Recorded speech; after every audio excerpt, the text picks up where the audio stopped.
आप मुझे as a model भी कह सकते हैं और एज अ फिटनेस ट्रेनर। तो पैशन दोनों में हम किसका कहेंगे? मॉडलिंग का ज्यादा पैशन है या फिटनेस? मेन इस टारगेट को अचीव करने के लिए एक्सरसाइज का पार्ट था या डाइट? ट्रांसफॉर्मेशन का जो मेन जो पार्ट था, जो बहुत चैलेंजिंग पार्ट था, कि जब हम वजन को कम करते हैं तो हम मसल को भी साथ लॉस कर जाते हैं। 75% is your diet and 25% is your exercise. Basically वैसे आप फूड लवर हो या नहीं?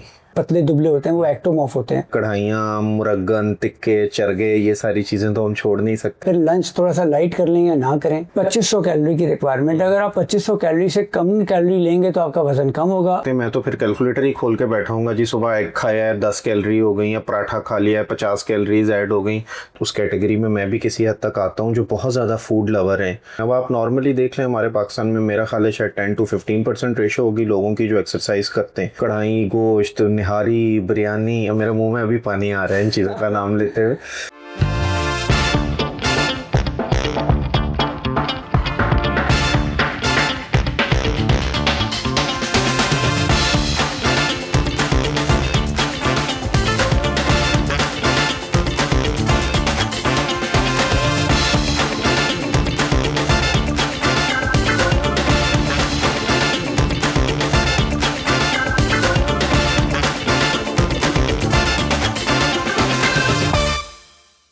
अस्सलाम वालेकुम व्यूअर्स, आपका होस्ट मोहम्मद अशर असगर आज एक और एपिसोड के साथ आपकी खिदमत में हाजिर है।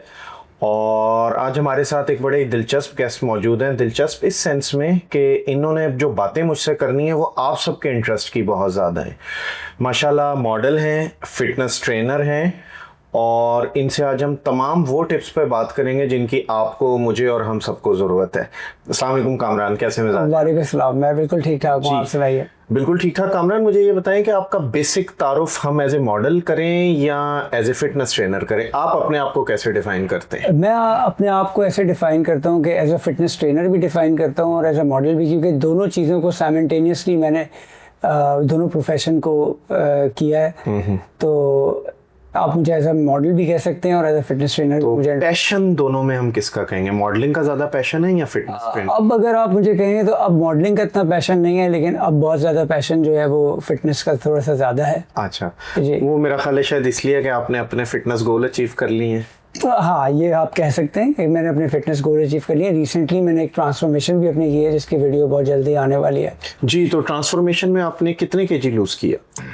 ट्रांसफॉर्मेशन में मेरा वेट था तकरीबन 80 to 81 kg और इस वक्त मैं 72 kg पर हूँ। टोटल तकरीबन 9 से 10 kg की ट्रांसफॉर्मेशन है। लेकिन ट्रांसफॉर्मेशन का जो मेन जो पार्ट था, जो बहुत चैलेंजिंग पार्ट था, कि जब हम वज़न को कम करते हैं तो हम मसल को भी साथ लॉस कर जाते हैं। तो मेन चैलेंजिंग पार्ट ये था, मेरी बॉडी में फैट्स ज़्यादा थे, फैट परसेंटेज हाई था।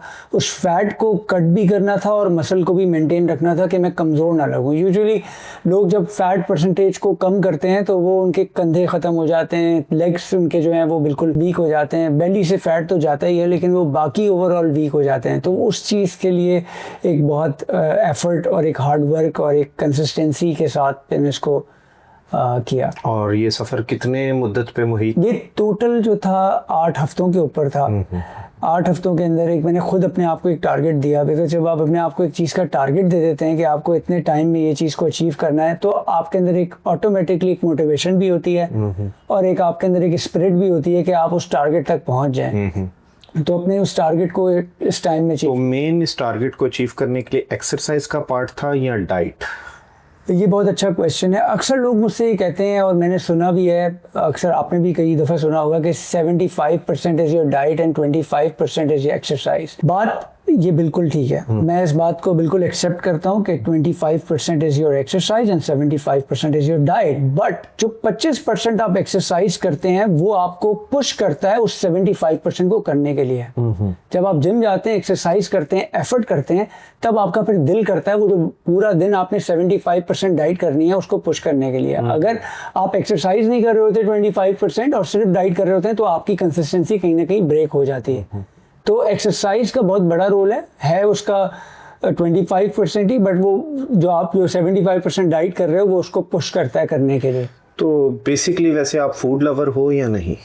अब नहीं हूँ। अब नहीं, क्योंकि ये मेरी पहली ट्रांसफॉर्मेशन नहीं है। इससे पहले भी मैं एक दफ़ा बॉडी को ट्रांसफॉर्म कर चुका हूँ। उस वक्त मेरा वज़न बहुत ज़्यादा था, उस वक्त मैं 92 kg था और उस वक्त 92 से मैं अपने वेट को श्रेड करके कुछ वही वाली चीज़ जो मैंने पहले जो टेक्निक्स रॉन्ग हुई हैं मुझसे, उन चीज़ों से मैंने सीखा है।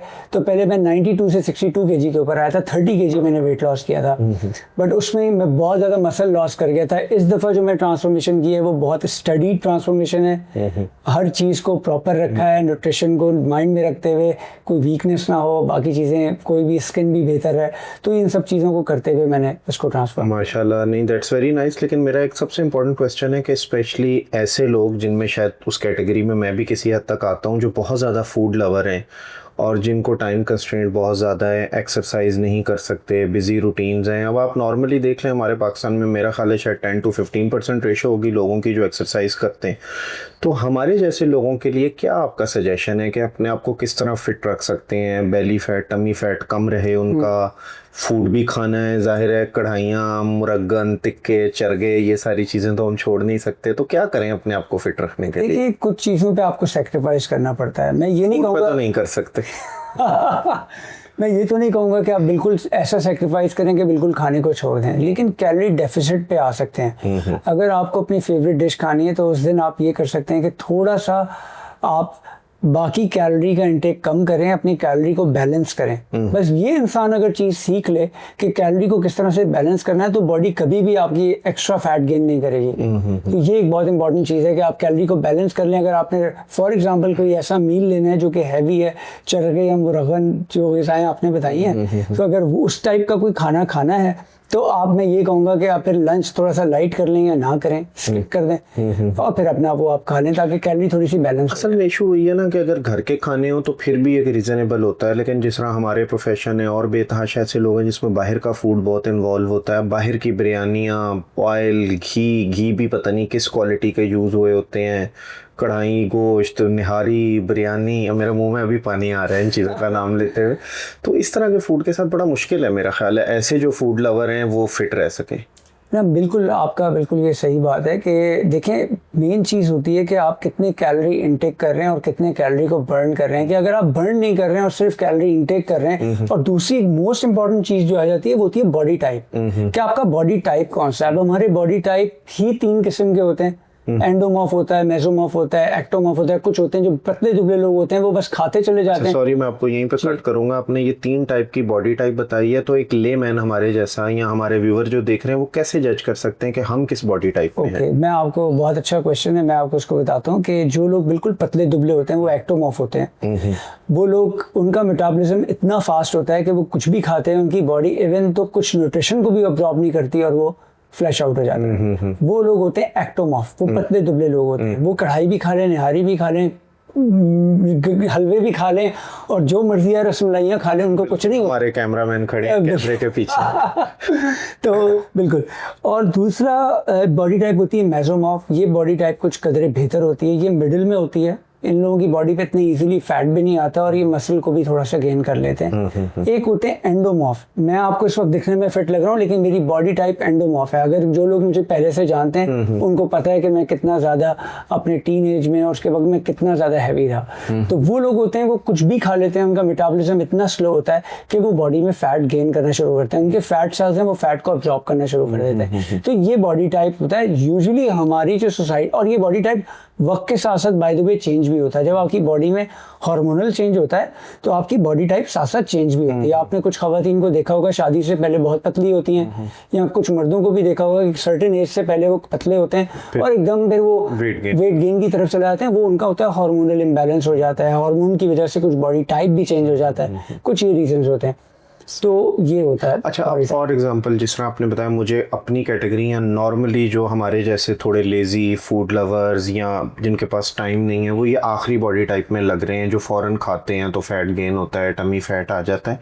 तो इस किस्म की बॉडी का हम कैसे जज कर सकते हैं कि हमारा नेसेसरी कैलोरी क्या होनी चाहिए डेली इनटेक कैलोरीज की, और हमें किससे ऊपर नहीं जाना? ये कैलकुलेशन भी एक लेमैन तो नहीं कर सकता। एग्जैक्टली, इसके लिए आपको कैलकुलेट करना होता है अपना बेसल मेटाबॉलिक रेट। वो आप कैलकुलेट कर सकते हैं। अब तो बहुत ऐप्स हैं, वेबसाइट्स हैं, उनके थ्रू भी आप you can calculate your basal metabolic. जो आपका डेली कैलोरी रिक्वायरमेंट होती है, फॉर एग्जांपल अगर आपको 2500 कैलोरी की रिक्वायरमेंट, अगर आप 2500 कैलोरी से कम कैलोरी लेंगे तो आपका वजन कम होगा। अगर एक एग्जांपल दे रहा हूँ 2500, अगर आप उससे ज़्यादा कैलोरी लेंगे तो आपका वेट गेन होगा। वीकली बेसिस पे, एवरी डे की बेसिस पे भी आप कह सकते हैं। मतलब अगर आप डाइटिशियन हैं या फिटनेस ट्रेनर हैं, आप तो कैलकुलेट कर सकते हैं। मैं तो फिर कैलकुलेटर ही खोल के बैठाऊंगा जी, सुबह एग खाया है 10 कैलोरी हो गई, या पराठा खा लिया है 50 कैलोरीज ऐड हो गई, तो दिन की 2500 हुई हैं या 2600 हुई हैं। बिल्कुल बहुत अच्छी बात है। मैं आपको बताऊं, ऑनेस्टली आपको बताऊंगा कि कोई भी, बहुत कम लोग हैं जो बिल्कुल कैलोरी कैलकुलेटेड चल रहे हो। To be honest, calorie calculated कोई भी नहीं चल रहा होता है। बस ये होता है, आपको जब वजन कम करना है तो आपको कैलोरी डेफिसिट में आना पड़ता है, और आपको कैलोरी साथ में बर्न भी करनी होती है। अगर आप एक्सरसाइज करते हैं और कैलोरी डेफिसिट में आते हैं तो आपके थोड़ा मसल मास जो है वो भी बॉडी में मेंटेन रहता है, और आपकी बॉडी थोड़ी एक्टिव भी रहती है। कुछ लोग होते हैं जो सिर्फ डाइट करके वजन को कम कर लेते हैं, उससे क्या करते हैं वो बहुत सारे अपने सॉल्ट्स भी लूज कर जाते हैं, वो उनको वीकनेस होने लगती है, फिर उस वजह से फिर दूसरा उनके साथ और भी प्रॉब्लम्स हो जाती है कि स्किन भी टाइट नहीं रहती, स्ट्रेंथ भी नहीं रहती, मोस्ट इंपॉर्टेंटली। तो ये सब चीज़ें होती हैं। तो जब डाइट इंसान कर रहा है तो उसके साथ साथ एक्सरसाइज करनी थोड़ी बहुत जरूरी है। और अगर एक विदाउट जिम वाली हम एक्सरसाइज की बात करें तो क्या रिकमेंड करते हैं? वॉक, रनिंग, स्विमिंग, या कोई रेगुलर एक्सरसाइज घर में, जंपिंग वगैरह क्या होनी चाहिए आम आदमी के लिए? ये जो लॉन्ग डिस्टेंस कार्डियो कहलाते हैं, देखें ये वो कार्डियो होते हैं इनके अंदर जब इंसान ये कार्डियो को कर रहा होता है उस वक्त तो वो कैलोरी बर्न कर रहा होता है, और यूजुअली लोगों के लिए वो ईजी होता है। तो लॉन्ग स्टेडी स्टेट कार्डियो कहते हैं इसको। और इसमें ये होता है कि लोगों को ये पसंद होता है ग्राउंड में, पार्क में वॉक करना। वो अपने ख्यालों में अपनी काम को सोच रहे हैं, वॉक कर रहे हैं, या कोई गाने सुनते हुए, म्यूज़िक सुनते हुए वॉक कर रहे हैं, रनिंग कर रहे हैं, साइकिलिंग कर रहे हैं, स्विमिंग कर रहे हैं। ये इस टाइप के कार्डियो होते हैं। ये करना कदरे ना, something is better than nothing. अगर आप कुछ नहीं कर रहे, आप ये कर रहे हो तो ये भी बेहतर है। तो क्योंकि आजकल एक और चीज़ है ना, डिफरेंट ऐप्स हैं जो आपकी काउंट कर रही हैं फुट स्टेप को, कि आप कितने कदम चले हैं। अब वो नॉर्मली ये होता है, बाज़ औक़ात मतलब मेरी आदत है कि अगर कोई फ़ोन आ गया तो मैं वॉक करते हुए सुन रहा हूँ, तो बहुत सारे लोग तो उसको भी कहते हैं कि जी वॉक है।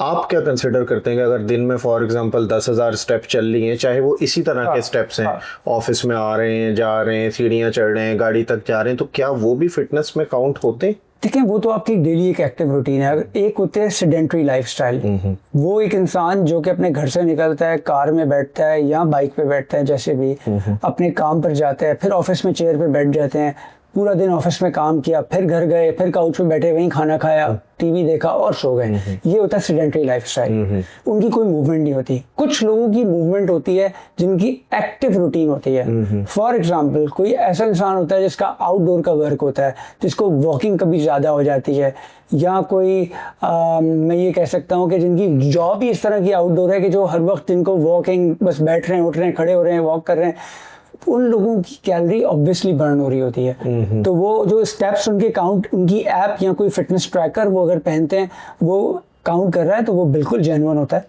और वो मतलब लाइफ में एक्टिविटी रखनी चाहिए, जरूरी है। मैं भी ये कहता हूँ, मतलब अगर आप किसी बिल्डिंग में जा रहे हैं, लिफ्ट लगी हुई है, तो कोशिश कर लें कि यार सीढ़ियाँ यूज कर लें, जो थोड़ी बहुत आपकी एक्टिविटी हो सके। घर के करीब कहीं जाना है तो गाड़ी या बाइक ना निकालें, थोड़ा सा पैदल वॉक कर लें, ताकि कुछ ना कुछ एक्टिविटी रहे। अच्छा, हमारे आम व्यूवर्स के लिए एक बड़ा इंपॉर्टेंट क्वेश्चन है। मैं भी किसी दौर में जिम एक शौक हुआ था, 2-3 साल बड़ा रेगुलर किया।